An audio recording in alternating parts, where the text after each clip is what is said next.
Hey everybody, welcome back. Came to give you my wrap up for day 2 of the M3 Rock Festival, M3 America, 4th of July weekend here, just outside of Baltimore. I already told you about day 1. You've seen that video. Let's talk about day 2, the first really big day, full day of bands. I have my shirt here again, and this helps me remember everybody who played all day because it was a long day of music. The openers for Saturday for day 2, Enuff Z'Nuff, and if you call them a lesser known band from the era, that's kind of what they were. But certainly they came out with a lot of energy. Great way to open the day. Played pretty much any song that you would know by them. They played that. Good stage presence. Again, nice way to open the show. Followed up by Hurricane. Now, Hurricane is one of my personal favorites. Definitely a lesser known band here, but great show. And I'll tell you what, the singer was outstanding. Just really, really good. Followed up by the original lineup of Bulletboys. Now, for me, this is where the day really jumped. Bulletboys brought really the first glimpse of that glam era swagger to the stage that I had seen for the weekend. Tons of swagger. I mean, those guys brought it, strutting around on the stage, jumping, running. A lot of attitude, a lot of character. Really great performance there from the Bulletboys. Followed up by Steelheart. Now, for me, this was one of my personal highlights of the weekend so far. I am a Steelheart fan. I love Steelheart. And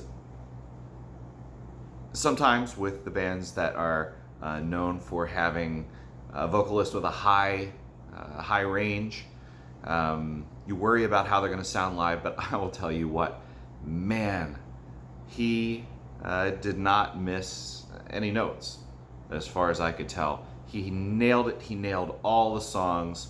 I'll Never Let You Go, Everybody Loves Eileen, and then some of the other stuff that maybe you may have not heard. Just outstanding. Man, that guy brought it. So for me, personal highlight maybe of the day would have been Steelheart. Followed up by Steven Adler of Guns N' Roses.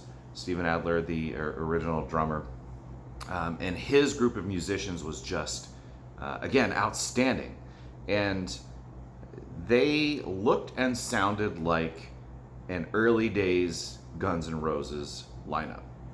No really better way to put it.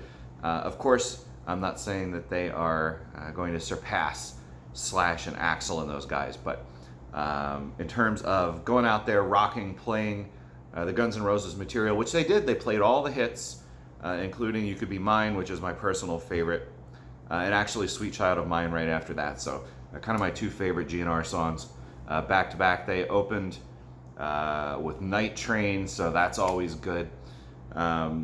Great show. Absolutely outstanding show. So another one of the highlights for me. And then up after that was Winger, and I was kind of looking forward to this because I'm one of the people who feel that Winger kind of got a bad rap, still gets a bad rap, goes back to the Beavis and Butthead days on MTV. Winger can rock, and Kip Winger can still sing. The band was outstanding. Reb Beach on guitar. I mean, what are you going to say about that? He's a legend. He's played with a bunch of different bands. Really, really great show. Again, they played all the hits. They played some stuff that you've never heard before. And then closing out the evening, you have Accept. And of course, first thing that probably comes to mind is Balls to the Wall, which they played, of course. And Accept, you know what you're getting with them. They rock it straight through. Actually, a couple months ago maybe, I reviewed the new album. I think it's called Too Mean to Die, if I remember correctly. So go ahead and check that video out if you're an Accept fan. And then finally, the headliners, Queensryche. Now, this isn't the first time I've seen Queensryche. I saw them 2 years ago, actually, right before COVID came along and shut all the concerts down, Queensryche was the last show I saw in a smaller venue. Just blew the doors off of the place. Todd is amazing. Now, they played with a new guitarist. If you're a Queensryche fan and you follow them, you know that they had a guitar change very recently. So there's that. Anyway, great Saturday. Today, day 3, we're looking forward to another full lineup, and I'll just give you an idea of what that lineup looks like. Openers, Little Caesar. Don't know too much about them. I gave them a quick listen, but looking forward to see what they can do. Pretty Boy Floyd. I am totally looking forward to that. 48 Hours to Rock. Faster Pussycat. Another one that I'm looking forward to. Riley's LA Guns. They come up after that. And then Lita Ford. So that should be interesting to see what Lita can do. And then another one that I'm really looking forward to is Great White. They're going to come up. And then to close out the night, again, the two bigger acts that they were saving for the end. Warrant, who I've seen. I saw them recently, one of the last shows before COVID that I saw. And then the headliner is Night Ranger. Truth be told, not a huge Night Ranger fan. I don't really know too much about them, but we'll see. So we'll see.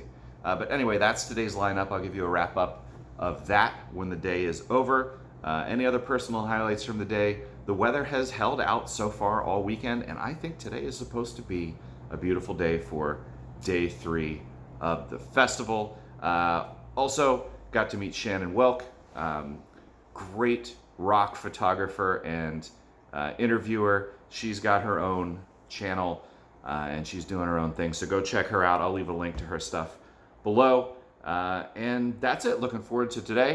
I'll see you later.